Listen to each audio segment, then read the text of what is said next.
Welcome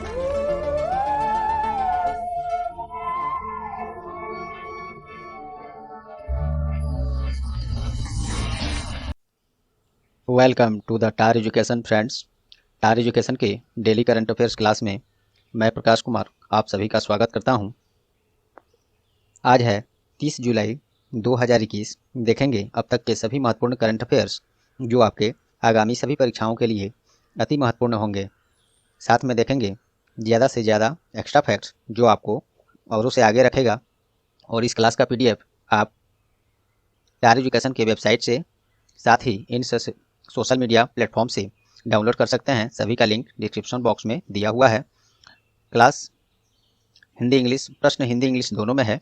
आपसे आग्रह है कि क्लास अंत तक देखें, तभी आपको इस क्लास का महत्व पता चलेगा। और यदि क्लास परीक्षा उपयोगी लगे तो प्लीज़ वीडियो को लाइक कर दें। ज़्यादा से ज़्यादा अन्य दोस्तों के साथ शेयर करके टार एजुकेशन का सहयोग करें। और चैनल पर आप नए हैं या चैनल को अब तक सब्सक्राइब नहीं किए हैं तो अभी सब्सक्राइब बटन दबा दें। तो चलिए बिना देर किए शुरू करते हैं आज का क्लास। और एक और आप लोग से माफ़ी चाहता हूँ, आज क्लास काफ़ी लेट हुआ। मुझे काफ़ी ज़रूरी एक ऐसा अर्जेंट काम आ गया था जिसके कारण क्लास आज लेट करना पड़ा है। तो चलिए शुरू करते हैं। क्लास आपका डिस्टर्ब ना हो, एब्सेंट ना हो। देर से ही भला, मैं जब ही आया हूँ अभी सभी कुछ सही करके और ये क्लास शुरू कर रहा हूँ। तो चलिए थोड़ा सा देर हुआ, मैं इसके लिए माफ़ी चाहता हूँ। पहला प्रश्न है, recently which states GI certified king chilli exported to London for the first time. हाल ही में किस राज्य का GI प्रमाणित राजा मिर्च पहली बार लंदन निर्यात किया गया है? तो इसका सही जवाब है नागालैंड। राजा मिर्च विश्व के सबसे तीखी मिर्चों में से एक है और इस जो राजा मिर्च है इसको भूत जोलोकिया के नाम से भी जाना जाता है और ये नागालैंड में है और ये GI प्रमाणित है। अर्थात यहाँ देखिए GI के बारे में हम बताते भी हैं। GI अर्थात जियोग्राफिकल इंडिकेशन, जिसे भौगोलिक संकेतक कहते हैं। ये क्या होता है, सभी चीज़ बिल्कुल डिटेल में चलिए हम लोग देखते हैं। GI टैग उन प्रोडक्ट को मिलता है जिनका एक विशिष्ट भौगोलिक मूल क्षेत्र होता है। वो विशेषकर अन्य जगहों की अपेक्षा सबसे उत्तम क्वालिटी का वहीं पे होता है जहाँ पे उत्पादन उसका, उसी क्षेत्र को GI सर्टिफाइड, उस प्रोडक्ट को GI सर्टिफाइड प्रोडक्ट का मार्क लगता है उस पर और उस क्षेत्र में होता है। उसे विशिष्ट भौगोलिक मूल क्षेत्र भी कहा जाता है उस प्रोडक्ट के लिए। और GI टैग उस उत्पाद की गुणवत्ता और उसकी विशेषता को दर्शाता है जो जिस क्षेत्र में हो रहा है। देखिए यहाँ पे पहले ये देख लेते हैं, नागालैंड से है और नागालैंड के बारे में देख लेते हैं। राजधानी कोहिमा है, मुख्यमंत्री नेफ्यू रियो हैं और गवर्नर RN रवि हैं। चलिए GI सर्टिफाइड जो भी प्रोडक्ट हैं भारत में, ऐसे तो बहुत हैं, उसमें से महत्वपूर्ण जो कुछ खास हैं जो अक्सर एग्जाम्स में पूछे जाते हैं उसका लिस्ट मैं यहाँ लाया हूँ, देख लीजिए एक नज़र में। वैसे आपके पास PDF डाउनलोड कीजिएगा जब टार एजुकेशन के वेबसाइट से तो वहाँ भी ये चीज़ आपको मिलेगा। भारत में कुछ GI सर्टिफाइड उत्पाद हैं महत्वपूर्ण जो है, वही मैं यहाँ कुछ सूची बनाकर लाया हूँ। देखिए, कंधमाल हल्दी उड़ीसा में मिलता है और रसगुल्ला ये भी उड़ीसा का है और रसोगुल्ला वो पश्चिम बंगाल के लिए है। तीरू सुपारी केरल से है, सिरसी सुपारी कर्नाटक से है, खोला मिर्च गोवा से है, डिंडीकुल ताला तमिलनाडु, कड़ांगी साड़ी तमिलनाडु, मधुबनी पेंटिंग बिहार से, कतरनी चावल बिहार से, मगही पान ये भी बिहार से और शाही लीची मुजफ्फरपुर वो भी बिहार में ही है। जर्दालू आम ये भी बिहार में ही है से मिलता है और अल्फांसो आम महाराष्ट्र से। गुलबर्ग रहर दाल ये कर्नाटक से। पलानी पंचामृतम जो पूजा होता है उसमें पंचामृतम बनता है, सबसे उत्तम प्रसाद वही माना जाता है हिंदुओं में। तो पलानी पंचामृतम ये तमिलनाडु में। मणिपुरी काली चावल ये मणिपुर में, ये तो इसके साथ ही स्पष्ट है। काश्मीरी केसर ये जम्मू कश्मीर, ये भी नाम से स्पष्ट है। ये थे कुछ महत्वपूर्ण GI सर्टिफाइड प्रोडक्ट भारत से, ऐसे बहुत हैं, उन सभी का भी लिस्ट मैं PDF में कभी प्रोवाइड करा दूंगा, वहाँ से आप लोग देखेंगे। लेकिन ये जो सूची मैंने अभी यहाँ चर्चा किया ये अक्सर पूछे जाते हैं और इसमें से कुछ तो हाल ही में जोड़े गए हैं, करंट न्यूज से भी रिलेटेड है, इसलिए मैं उसको ज़रूर इसमें शामिल किया हूँ। चलिए तो ये रही और बाकी ऑप्शन देख लेते हैं। प्रश्न तो यही रहा कि किस राज्य का GI प्रमाणित राजा मिर्च पहली बार लंदन को निर्यात किया गया है, तो ये नागालैंड से। बाकी ऑप्शन देखिए, तमिलनाडु ये क्यों न्यूज में रहा है, ये खासकर इसी से संबंधित रहा है, उसको मैं कलेक्ट करके सर्च क्या करना है, वो मेरे करंट अफेयर्स जो मैं कलेक्ट करता हूँ आप लोग को पढ़ाने के बाद उसमें था ये। देखिए, पहली बार भारत से पहली बार GI सर्टिफाइड जैस्मिन फूल का निर्यात हाल ही में USA और दुबई को किया गया था। तो जैस्मिन ऑयल सॉरी जैस्मिन फूल जो है तमिलनाडु से ही, वो भी GI सर्टिफाइड प्रोडक्ट है तमिलनाडु में, जैस्मिन फूल। और वैसे भी तमिलनाडु के हुए मदुरई में होता है उसका उत्पादन। तो ये अभी हाल ही में USA और दुबई के लिए पहली बार निर्यात किया गया है। कर्नाटक में सिरसी सुपारी वहाँ के लिए प्रसिद्ध है, वो भी GI सर्टिफाइड प्रोडक्ट है कर्नाटक से। अल्फांसो आम, ये अभी याद होगा, अभी जस्ट चर्चा किए हैं, ये महाराष्ट्र से है, GI सर्टिफाइड आम है महाराष्ट्र से, अल्फांसो आम। तो ये रहे पहले प्रश्न से इतने सारे फैक्ट्स, ऑप्शन से भी और एक्स्ट्रा फैक्ट में। चलिए ये सब आप लोग या तो स्क्रीनशॉट ले लेंगे और नहीं तो सबसे बढ़िया होगा PDF डाउनलोड करके एक बार ज़रूर पढ़ें, क्योंकि क्लास कराने के बाद आप लोग को वो एक बार पढ़ लेना चाहिए। क्लास करने से पहले एक बार या तो आप लोग सोशल मीडिया का लिंक मैंने यहाँ दिया है, टेलीग्राम और फेसबुक व्हाट्सएप सबका, वहाँ से जुड़ जाइए, वहाँ पे करंट अफेयर भेजा जाता है, वहाँ से पढ़ें, या डायरेक्ट वेबसाइट पर टायर एजुकेशन का डेली करंट अफेयर्स आपको मिल जाएगा, वहाँ से भी पढ़ें, पढ़ कर आएँ क्लास में तो और बेहतर, क्योंकि एक बार पढ़े रहिएगा दोबारा यहाँ पढ़ाया जाएगा तो वो हमेशा के लिए आपके एग्जाम तक के लिए कम से कम एटलीस्ट तो याद रहेगा ही रहेगा। और यहाँ आने से एक फ़ायदा ये होगा कि आपको एक्स्ट्रा फैक्ट जो बताया जा रहा है वो मिलेगा, और ऑप्शंस, ये जो एक्स्ट्रा ऑप्शंस ये बताया जा रहा है ये आपको करंट न्यूज़ को ही रखा जाता है ताकि रिवीजन हो जाए, तो ये भी फ़ायदे क्लास में आने से होंगे। तो इस तरह से अगर करें और लास्ट में PDF डाउनलोड करके वो पढ़ लें तो करंट अफेयर दोबारा आपको भूल नहीं सकेंगे, ऐसा मेरा एक्सपीरियंस कहता है। चलिए अगला प्रश्न है, हाल ही में किस राज्य सरकार ने व्यापारियों के लिए निर्यातक बनो अभियान शुरू किया है? तो ये किया है राजस्थान सरकार ने। स्थानीय व्यापारियों को विदेशों में अपने कारोबार का विस्तार करने के लिए निर्यातक बनो अभियान शुरू किया है राजस्थान सरकार ने। तो ये अभियान पूछा जा सकता है, याद रखेंगे। राजस्थान का राजधानी जयपुर है, मुख्यमंत्री अशोक गहलोत हैं, गवर्नर कलराज मिश्रा हैं। अब चलिए बाकी ऑप्शन देखते हैं। हरियाणा, ये क्यों न्यूज़ में रहा है हाल फिलहाल में? तो हरियाणा सरकार हाल ही में, हरियाणा दो का ये यहाँ पे हरियाणा नहीं होगा दोस्तों, हरियाणा चलिए ए में है, कोई बात नहीं, उसी को चर्चा मैं कर देता हूँ, याद है इसे। हरियाणा सरकार ने वन ब्लॉक वन प्रोडक्ट योजना हाल ही में लॉन्च किया है। क्या होगा इसमें? तो ग्रामीण क्षेत्रों में लघु उद्योग को बढ़ावा देने के लिए इस योजना को लॉन्च किया गया है हरियाणा सरकार ने, वन ब्लॉक वन प्रोडक्ट। चलिए केरल, ये क्यों न्यूज में रहा है? तो केरल सरकार ने हाल ही में मातृ कवचम एक अभियान शुरू किया गया था, जिसके तहत सभी गर्भवती महिलाओं को कोविड-19 का टीका सुनिश्चित किया जाएगा। केरल 2 बार हो गया, वो अच्छा यही कह रहा हूँ मैं, कुछ ना कुछ गड़बड़ हुआ है। एक ऑप्शन रख लीजिए, मैं बता दे रहा हूँ, तेलंगाना मान लीजिए यहाँ पे है, यहाँ पे तेलंगाना समझिए है, तो तेलंगाना के बारे में बता रहा हूँ। तेलंगाना सरकार ने दलित परिवार का आर्थिक सहयोग करने के लिए हाल ही में एक योजना लॉन्च किया है। क्या नाम है उसका? दलित बंधु। इस योजना के तहत प्रत्येक योग्य परिवार को 10 लाख रुपए का सहयोग राशि प्रत्यक्ष रूप से उनके बैंक अकाउंट में जमा किया जाएगा। तो उम्मीद करता हूँ ये भी आपको समझ में सब आया होगा। दोस्तों क्लास काफ़ी लेट हो चुका है, किसी तरह मैं क्वेश्चन कलेक्ट करके और इतना PDF इसका फॉर्म करके क्लास रिकॉर्ड करने चला हूँ। काफ़ी लेट होने के कारण बताया ही था मैंने, ज़रूरी काम, एक बहुत अर्जेंट काम पड़ गया था। तो 2 ही क्वेश्चन को मैं MCQs में फॉर्म किया हूँ, बाकी क्वेश्चन सभी महत्वपूर्ण हैं, सभी नए प्रश्न हैं, रिपीटेड एक भी नहीं है। तो चलिए बहुत सारे एक्स्ट्रा फैक्ट आपको इसमें देखने सुनने को मिलेगा, तो देखिए नेक्स्ट क्लास में सब हम लोग सब सही कर लेंगे फिर। तीसरा प्रश्न है, हाल ही में किस देश के विश्व प्रसिद्ध बुर्ले मार्क्स गार्डन को यूनेस्को के विश्व धरोहर सूची में शामिल किया गया है? ध्यान दीजिएगा, इसमें बहुत एक्स्ट्रा फैक्ट में जो यहाँ पे ये सब दिख रहा है काफ़ी महत्वपूर्ण है। इसमें एक प्रश्न में आपको अनेकों प्रश्न हाल फिलहाल के और GK स्टैटिक्स आपको मिलेंगे, तो बने रहें। तो किस देश के विश्व प्रसिद्ध बुर्ले मार्क्स गार्डन को यूनेस्को के विश्व धरोहर सूची में शामिल किया गया है? तो ये ब्राज़ील का है।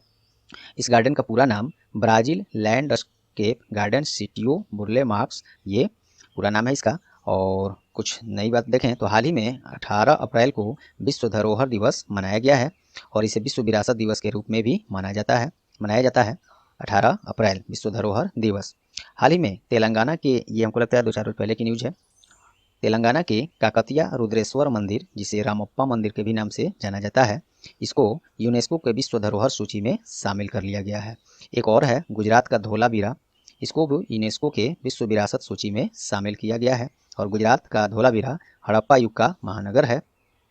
अब इसी के साथ ये 2 ठो जो शामिल किया गया है हाल ही में, अब इसके साथ ही भारत में कुल कितने विश्व धरोहर हो गए? तो 40 विश्व धरोहर स्थल यूनेस्को की विश्व धरोहर सूची में सूचीबद्ध हो चुकी हैं। चलिए ये सब करता है यूनेस्को, इसका चुनाव। तो यूनेस्को के बारे में देखते हैं। फुल फॉर्म है United Nations educational scientific and cultural organization. स्थापना 16 नवंबर 1945 को और फर्स्ट सेशन इसका 4 नवंबर 1946 को। देखिए ये दोनों मैंने इसलिए दिया है, फर्स्ट बैठक इसका हुआ था इस पर और स्थापना ऐसे ये है एक्चुअली में, लेकिन कभी कभी एग्जाम में क्या है ये 45 ना देखे 46 वाला दे देता है, तो आप कन्फ्यूजन नहीं होंगे, कन्फ्यूजन में ना पड़े कि ये गलत प्रश्न दे दिया है आंसर, तो ये अगर मिले तो आपको यही टिक करना है, दोनों ध्यान रखेंगे। यूनेस्को का मुख्यालय पेरिस फ्रांस में है। डायरेक्टर जनरल अदुरे अजुले हैं। चलिए अगला है, हाल ही में कौन अंतर्राष्ट्रीय स्वच्छ वायु उत्प्रेरक कार्यक्रम के लिए चुना जाने वाला भारत का एकमात्र शहर बन गया है? एकमात्र है तो वेरी इंपॉर्टेंट हो गया ये, तो ये चुना गया है इंदौर को। अंतर्राष्ट्रीय स्वच्छ वायु उत्प्रेरक कार्यक्रम विश्व संसाधन संस्थान और पर्यावरण रक्षा कोष तथा अमेरिकी अंतर्राष्ट्रीय विकास एजेंसी के द्वारा शुरू किया गया है ये कार्यक्रम। इसी कार्यक्रम में चुना गया है इंदौर को। इंदौर को चुनने का ये मतलब क्या हुआ, क्या उद्देश्य है, तो चुने गए शहर जैसे कि इंदौर ही है अपने भारत से, की हवा को शुद्ध करना ये उद्देश्य है। इंदौर मध्य प्रदेश का शहर है। चलो इसके बारे में देख लेते हैं। राजधानी एमपी का भोपाल है। मुख्यमंत्री शिवराज सिंह चौहान हैं और गवर्नर मंगू भाई छगन भाई पटेल हैं। चलिए अगला देखते हैं, हाल ही में किस दिन अंतर्राष्ट्रीय बाघ दिवस मनाया गया? तो ये मनाया गया है 29 जुलाई को। थीम क्या है 2021 में? इंटरनेशनल टाइगर डे का, या ग्लोबल टाइगर डे भी आपको मिल सकता है कभी एग्जाम्स में। तो इसका थीम है their survival is in our hands. प्रत्येक वर्ष 29 जुलाई को बाघ संरक्षण के प्रति जागरूकता फैलाने के लिए यह दिवस मनाया जाता है और बाघों के संरक्षण पर वैश्विक ध्यान एकत्रित करने हेतु रूस में सेंट पीटर्सबर्ग टाइगर समिट 2010 जो हुआ था, उसी समय इस दिवस की शुरुआत की गई थी। अगला है, हाल ही में जाने माने भारतीय बैडमिंटन खिलाड़ी का निधन हो गया है। क्या नाम है उनका? नंदू नाटेकर। 1961, ये देखिए खास क्यों है, बहुत खास है इसलिए, ये तो पूर्व बैडमिंटन खिलाड़ी रहे हैं और खास इसलिए है कि जो अर्जुन पुरस्कार जब 1961 में स्थापित हुआ था पहली बार, ये अलग से एक जीके क्वेश्चन समझिए, अर्जुन पुरस्कार 1961 में शुरू किया गया था। तो वैसे अर्जुन पुरस्कार विभिन्न खेलों में दिया जाता है, लेकिन बैडमिंटन के खेल श्रेणी में अगर बात किया जाए तो सबसे पहला अर्जुन पुरस्कार नंदू नाटेकर को ही दिया गया था, इसलिए इसको एग्जामिनर चुन सकता है आपके एग्जाम्स के लिए। चलिए अगला है, हाल ही में किसे मिस इंडिया यूएसए का ताज पहनाया गया? तो वैदेही डोंगरे।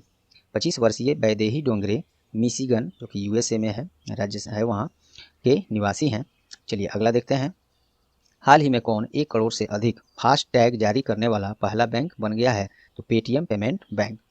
फास्ट टैग वो जो हाईवे पर आप गाड़ी लेकर जाते होंगे या अभी अन्य जो भी भारी सभी गाड़ियाँ वहाँ से गुजरती हैं, तो आपको टोल टैक्स जो पहले ऑफलाइन जाकर उतर कर पैसा देना काउंटर से, फिर एक्सचेंज करना, पैसे चेंज करना, ये सब झंझट रहता था और इस तरह से आपका समय भी, टाइम वेस्ट भी होता था।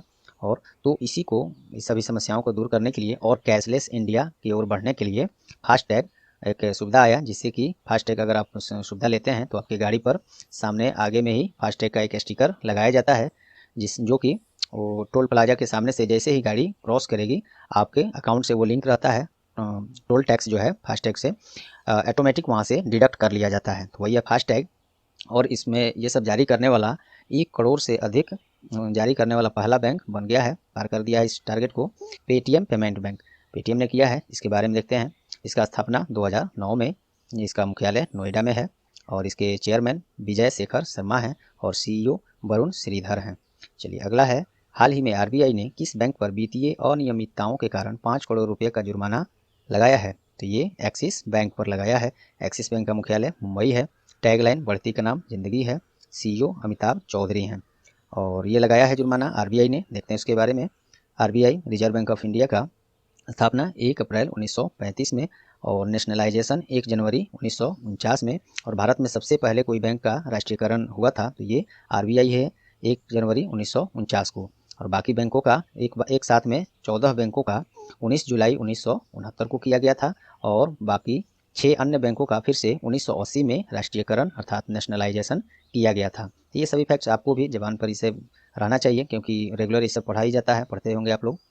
चलिए गवर्नर अभी कौन है? शक्तिकांत दास हैं जो कि 25वें क्रम के गवर्नर हैं और आरबीआई में 4 उप गवर्नर होते हैं, डिप्यूटी गवर्नर। तो पहले हैं Mahesh Kumar Jain, Michael Debabrata Patra, M Rajeshwar Rao, T Ravi Shankar और ये नए बनाए गए हैं। चलिए अगला प्रश्न है, हाल ही में किस राज्य के द्वारा माई गॉव मेरी सरकार पोर्टल लॉन्च किया गया है? तो ये उत्तर प्रदेश है। ये क्वेश्चन शायद मुझे लगता है 1-2 रोज पहले ही करा चुका हूँ मैं, फिर से है। चलिए महत्वपूर्ण है, देख लीजिए। माई गॉव मेरी सरकार ये पोर्टल किसने लॉन्च किया है, किस राज्य ने, तो उत्तर प्रदेश ने। क्या होगा इसमें, तो इसका उद्देश्य जो है राज्य सरकार के साथ आम नागरिकों के जुड़ाव को बढ़ाना तथा राज्य सरकार द्वारा चलाए जा रहे योजनाओं पर आम नागरिकों का राय एकत्रित किया जाएगा। उत्तर प्रदेश राजधानी लखनऊ है, योगी आदित्यनाथ मुख्यमंत्री, आनंदीबेन पटेल राज्यपाल हैं। चलिए तो क्वेश्चन ऑफ द डे देखते हैं आज का। बहुत लेट हो गया था दोस्तों, तो क्वेश्चंस में सिलेक्टेड क्वेश्चंस ही लाया हूँ जो बिल्कुल छूटना नहीं चाहिए आपको स्टडी के पॉइंट ऑफ व्यू से, एग्जाम्स के पॉइंट ऑफ व्यू से। चलिए, recently who has become the youngest gold medalist in Olympics, हाल ही में कौन ओलंपिक में सबसे कम उम्र की स्वर्ण पदक विजेता बन गई हैं। अब तक के इतिहास में सबसे कम उम्र की स्वर्ण पदक विजेता, वो भी ओलंपिक में। कितना महत्व है ओलंपिक का आप लोग तो समझ रहे हैं। अपने भारत में है गोल्ड मेडलिस्ट जो भी स्वर्ण पदक जीतेगा, कुछ राज्य 1 करोड़, 5 करोड़, 6 करोड़, 10 करोड़ तक का इनाम रखा गया है। तो बहुत महत्व है ओलंपिक में कोई भी पदक जीतना, स्वर्ण हो, रजत हो, ब्रॉन्ज हो। चलिए, तो इस प्रश्न का जवाब कई बार पीछे हम लोग क्लास में कर चुके हैं, आप लोग पढ़े भी होंगे पीडीएफ से, वेबसाइट से, स्टार एजुकेशन का। तो जवाब इसका ज़रूर कमेंट में करें। तो चलिए दोस्तों, उम्मीद करता हूँ स्टार एजुकेशन, उम्मीद करता हूँ आज का क्लास आप लोग को परीक्षा उपयोगी लगी होंगी। यदि हाँ तो प्लीज़ वीडियो को लाइक कर दें और ज़्यादा से ज़्यादा शेयर करके स्टार एजुकेशन का सहयोग करें। और चैनल पर आप नए हैं या चैनल को अब तक सब्सक्राइब नहीं किया है तो अभी सब्सक्राइब बटन दबा दें, और पहले से सब्सक्राइब कर लिए हैं तो आपका बहुत बहुत धन्यवाद। साथ में बेल आइकन भी साथ दबा दें, जिससे आपको आगे आने वाले सभी महत्वपूर्ण क्लास के नोटिफिकेशन सबसे पहले मिले। तो ये रहा आज का क्लास, मिलते हैं अगले क्लास में, तब तक के लिए goodbye, all the best.